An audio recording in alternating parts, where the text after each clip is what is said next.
What's up, YouTube? This is Josh coming at you. And for all you haters of pickup videos out there, just click off now. Half of you are going to anyway, so.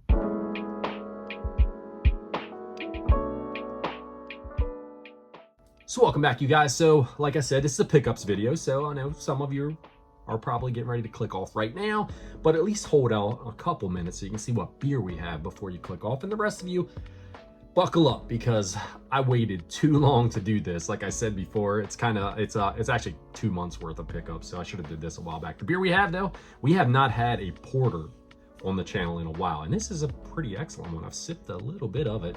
Big can. We got the Smorter, and this one comes to us from Funk Brewing Company.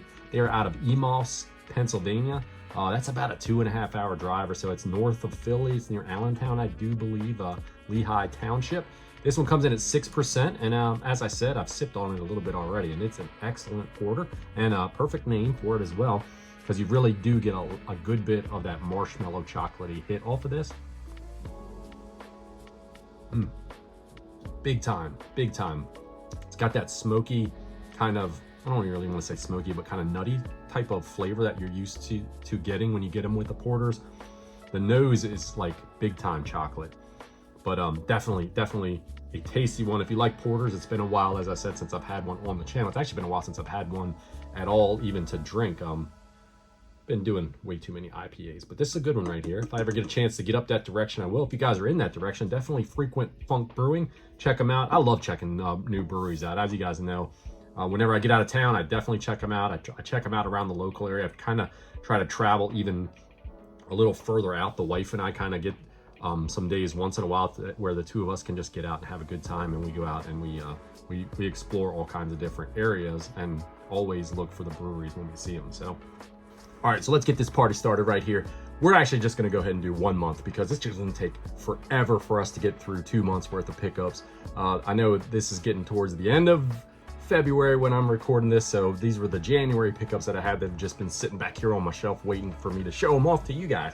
Let's start off with a thrift store. So I went to one of my local thrift stores. It happened to be Wednesdays. I like to go up there when I can on Wednesdays because they do family tag day, and that means all the tags except for the ones that never go on sale are half price on that day. So all these games that I picked up were for $3 a piece. Not a bad deal. A couple of them I probably would have never picked up if they were, well, most of them I probably never would have picked up for $6. So for the half price tag, we'll start new to old. The first game we got was a PlayStation 3 title that I did not have, F1 Championship Edition. Pretty clean copy. We'll see how it is. I love collected for the PS3, so a lot of times when I see games that I don't have, I do go ahead and grab them up for the system.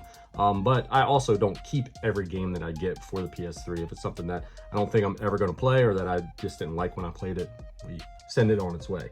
We'll go back a couple generations before that, and we have some Sega Genesis that they had there. This one, not a flashy title or anything. We've got Tony La Russa Baseball.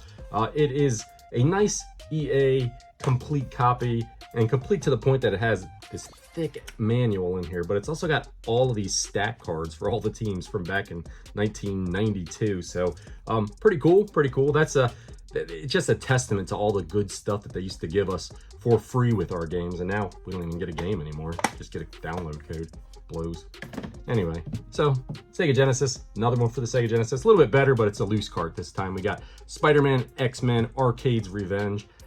One that I didn't have in the collection, I wanted to check out. We'll see what happens with it. If I like it or not, we'll keep it. Genesis is another one of those systems where it depends kind of whether or not I keep it or not. I'm not attached to them. If it's a good game, though, definitely interested in keeping it. And finally, from the thrift store, we picked up 5 Atari 2600 games. These games are, I mean, nothing flashy in here, but they were all games that I did not have. We have Telegames 27. This one is Target Fun. It's got a bunch of target shooting games on it with a shooting range, and I guess shoot at planes and boats and submarines and all kinds of good stuff there. This one here is missing the bottom label. I had to look it up. It's Telegames number 3. It's got Vegas rules and home rules on it, but it's a blackjack.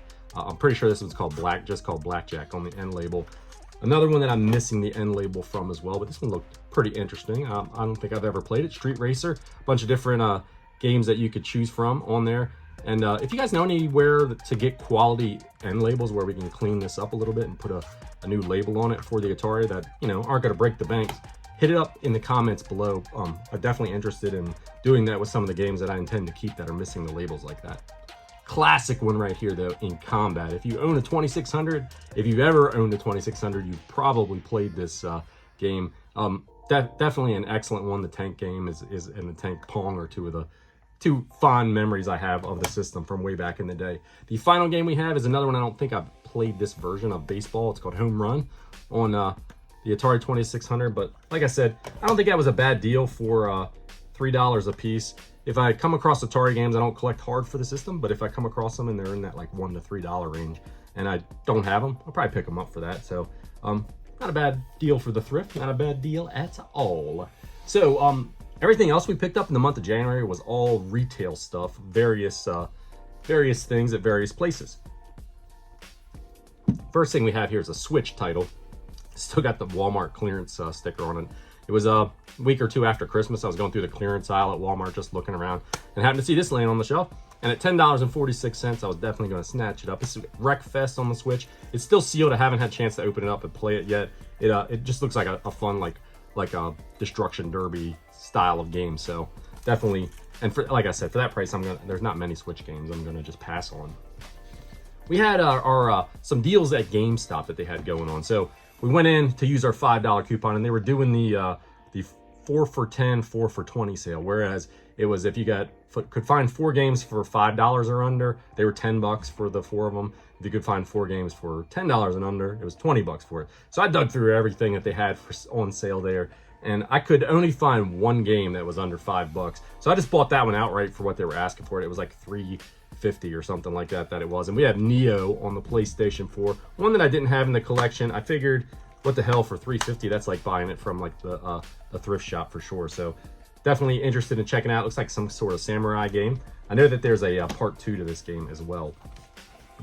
For my 4 for 20 though that I got, I found 4 games that were all under $10 or under that I thought were interesting. We have the Dungeons and Dragons Dark Alliance here. This is one that when it came out, like I don't know, was it maybe a year and a half, 2 years ago when this came out? It was one that I was definitely interested in grabbing and checking out. I'm glad I held out for it because got it for $5. So a couple of Xbox One games as well. We have Control. I've read reviews on this game. I've seen some people talk about this game. It looks freaking awesome. I figured pop it in my Series X and play it, and it was definitely one that as soon as I saw it, I was like, yeah, that's definitely one that I'm going to take home with me.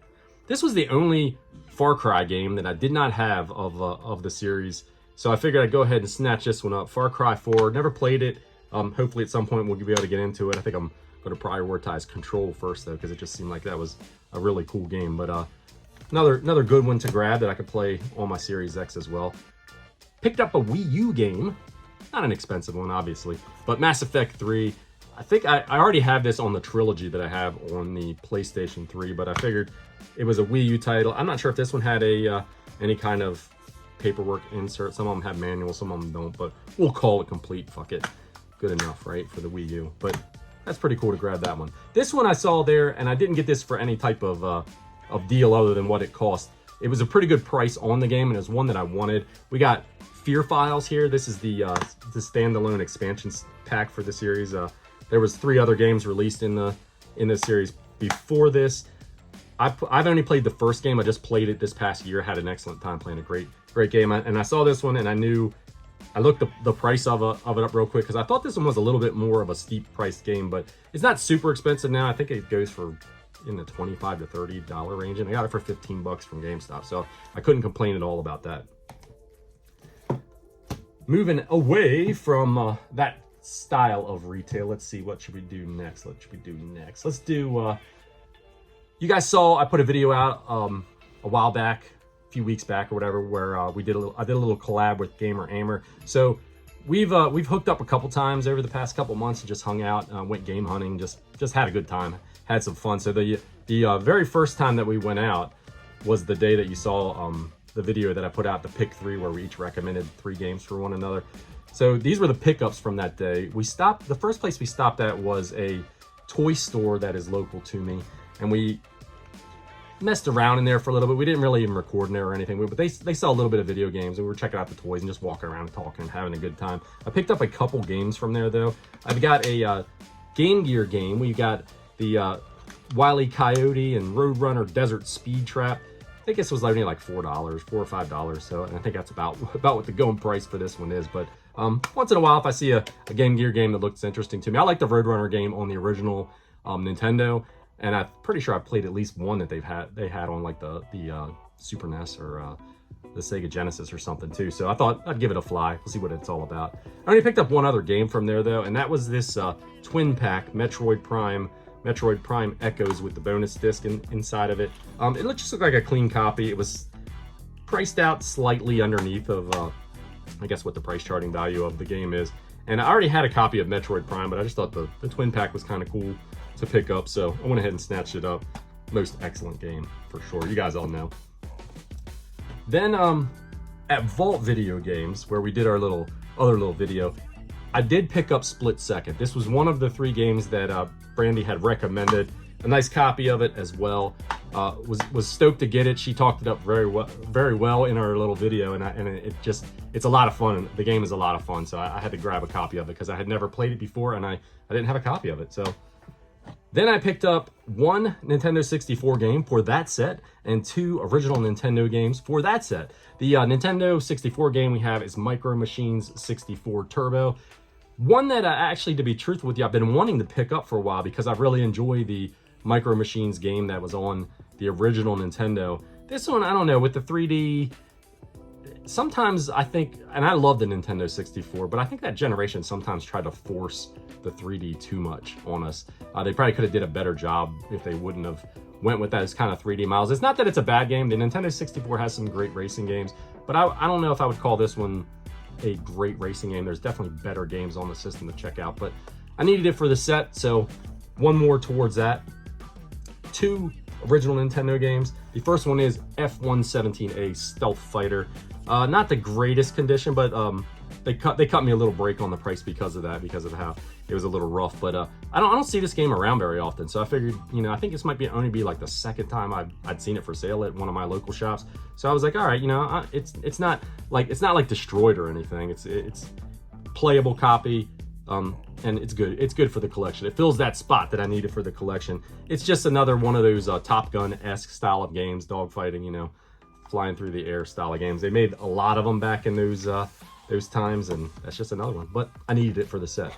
This one here, though, I've been wanting to find a good copy of it for a while. We got the Punisher on the original Nintendo. Now this one, like I said, the copy is clean. It's really got a beautiful label. The cart is in great shape. Works perfectly. It was pretty clean when I got it. I opened all my carts up to check them out, to clean them and make sure they're good before I put them in my system. But this one was in pretty good shape to begin with. Every time I've been coming across copies of this game, they've had effed up labels, or they've just been super overpriced. So when I saw this one, it was a good price and it was in pretty good condition. This one is like a third-person like rail shooter. You know, you use use the D-pad to move your cursor around and you shoot the bad guys along the screen, and you could shoot up the buildings and stuff like that as well. Definitely not as cool as the cover art is. I mean, the Punisher's just one badass mother. But awesome to pick it up finally. eBay and Mercari, that's the last 2 things we have for this pickups video here. We'll go with eBay first. We got 2 original Nintendo games we picked up off of eBay that we needed. This one was it was a label variant that I did not have. This is the Konami Classic series, the red labeled Blades of Steel. Most excellent hockey game. I love this game. Grew up on this one, you know, the great 5-on-5, you know, setup with the hockey, and then you can duke it out with one another. It's so memorable playing this with my best friend back in the day, and I thought I needed a copy of the label variant because I kind of collect a lot of the variants too when I come across them, and it was a good price, so I grabbed that one up. And then I got an excellent price on this one off of eBay. Dragon Warrior 3.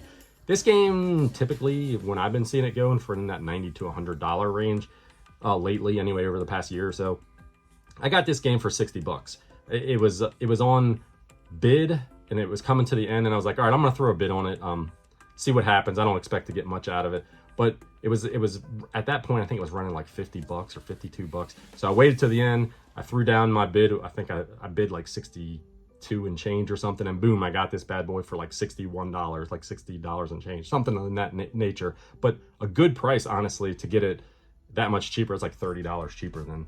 And now I just need number 4 to complete that little 4-part subset. And the last pickup we had was from Mercari. Now, I don't know if all of you are familiar with Mercari and the way Mercari works, but I like the way it works typically. You can go on, you can bundle stuff together and then shoot an offer to the seller if they have a bunch of things that you're interested in.